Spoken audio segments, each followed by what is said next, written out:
Hello. I am going to talk about some of the things that, as a DIYer, I realized at a later stage that should have uh, done better. So here's you're looking at the fire-rated ceiling, putting drywall on top, and one thing that I realized after done with the framing is this gap here. It's a little bit more than 4 feet, and the usual drywall it's 4 by 8. So what I could have done is this bulkhead I should have just moved it a little bit towards this direction, uh, maybe like 2 inches or something, 2-3 inches, and that way all I had to do is just put one sheet of drywall on top, lift it, and that would cover the whole space, and 8 feet straight. But here now, because of this, I have to cut the drywall to a little bit more than 4 feet, and then put one piece, and then second piece, then third piece, and then the fourth piece is going to basically complete this. And the distance from here to over there is exactly 16 feet, meaning that if I would have put 2 sheets of drywall straight, it would have just covered from end to end. But now I have to do extra effort. Second, another thing that I realize is so should you be putting the walls first or the ceiling first? You should always put ceiling first. And the reason is, here's if you look at the bulkhead, I put this first, then later I realized that here's a gap. If I have put the ceiling first, then it would have been very close to the wood, the framing, and then I would have just put this joint with the ceiling and would have no gaps at all.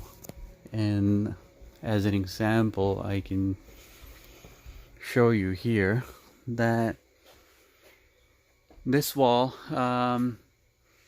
here I have put the ceiling drywall, and now if I have to, let's pick up this piece. So when I'm doing the wall and I'm putting drywall here, see, no gaps.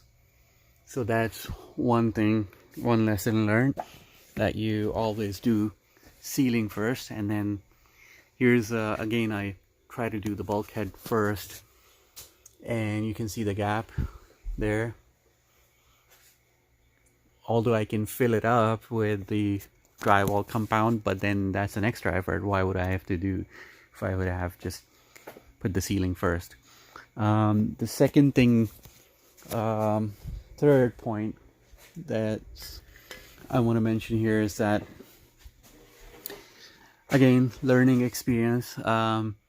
When you're cutting the boxes for lights, basically with the machine, you have to really stay close to the box. And there's another thing that I realized. If you notice that I have bent there was a small metal that was sticking out, and that's usually there to help adjust the box with the joist. But that was also because of the resilient channel. I had to drop it a little bit, and that was sticking out, and it was, when I pushed the drywall up, it actually broke a piece here, so I had to bend that. Let me show you another place to make it go up, all the way up.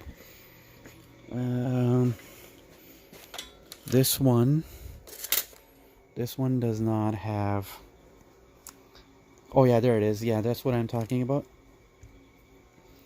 So this is basically there to help you, when you're putting this on the joist.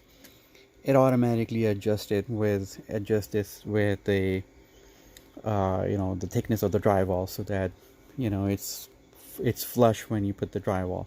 However, since I got resilient channel for soundproofing, my ceiling was it's basically I had to drop this from the usual height where you fix it, and now you can see that it's basically it's just sticking out.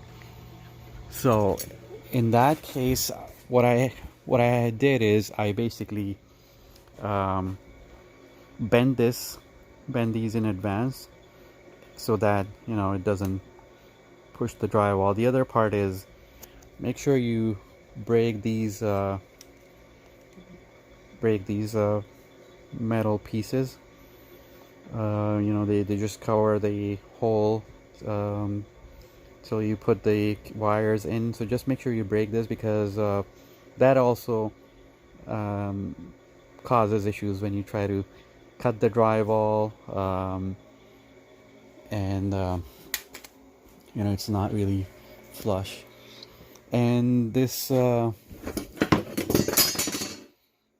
is the tool that I'm using, Rotozip, and it's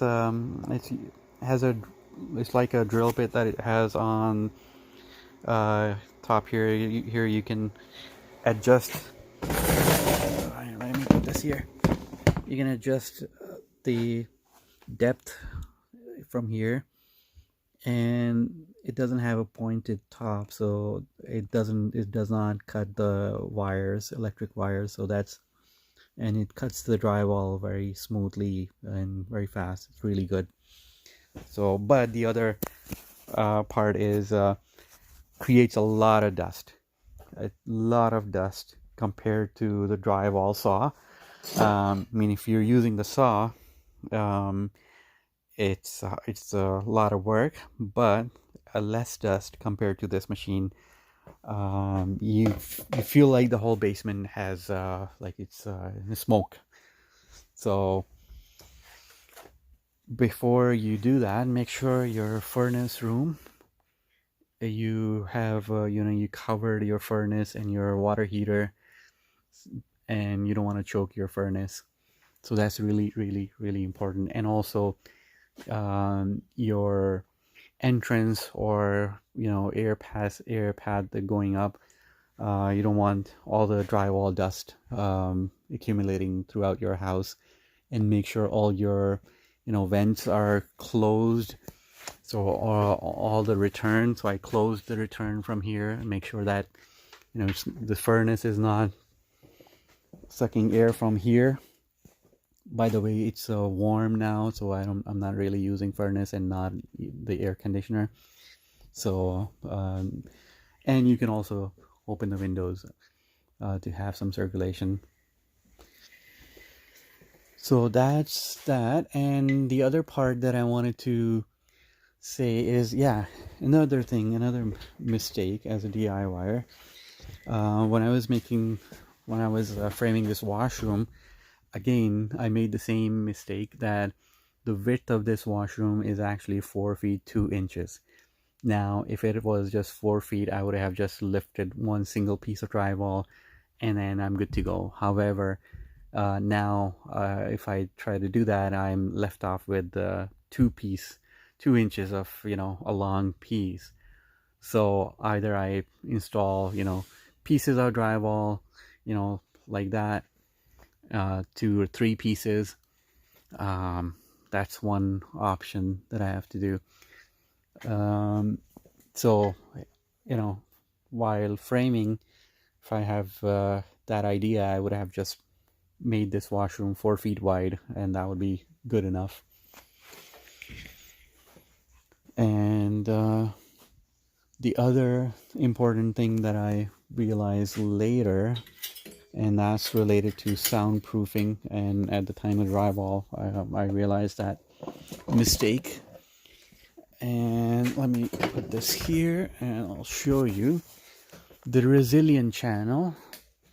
So here, what we did is, because of all the pipes and wires, we had to drop this ceiling. So I put a 2x3 ran across the whole ceiling and then attached the resilient channel on top of it, as you can see.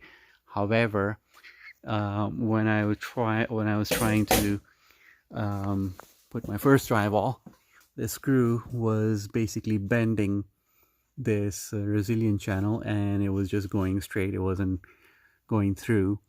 Then in order to fix that, what I had to do is, first I take the whole thing out and then put the resilient channels horizontally like this instead of like vertical this way. But there's another workaround. What I did is I cut a few pieces of wood 2x2, and I just glued them here at approximately 1-2 feet apart, so that now if I put the screw here, it does not bend. So now it's easier for me, and as you can see, I was able to put this drywall very easily. Same thing I did over here because of all the wires and pipes. And again, you can see that I have all these blocks there, all these small blocks that I had to put there.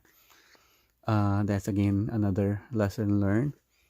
However, with these blocks, it's fine now. I don't have any problem, and you can see that I put all the screws and it's okay. Just to show you how it actually looks like and how it's stable and how it doesn't bend, is basically it's right against the floor joist, the ceiling joist here. And when you're putting his screw here, it does not bend. See, it's stopping. So that's how it's supposed to be done.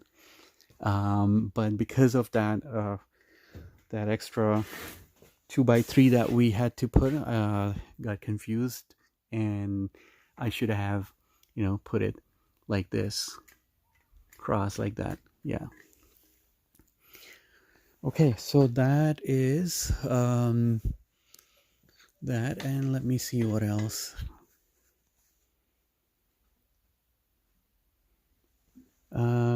Yeah, calculations and measurements are really, really important.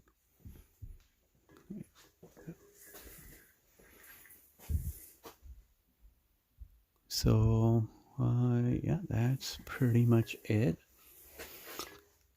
Oh yeah, I'll talk about this drywall lift in another video. It's a very nice tool. I will show you. It's really handy, and I'll talk about it in another video. So I will end this one here. Thank you.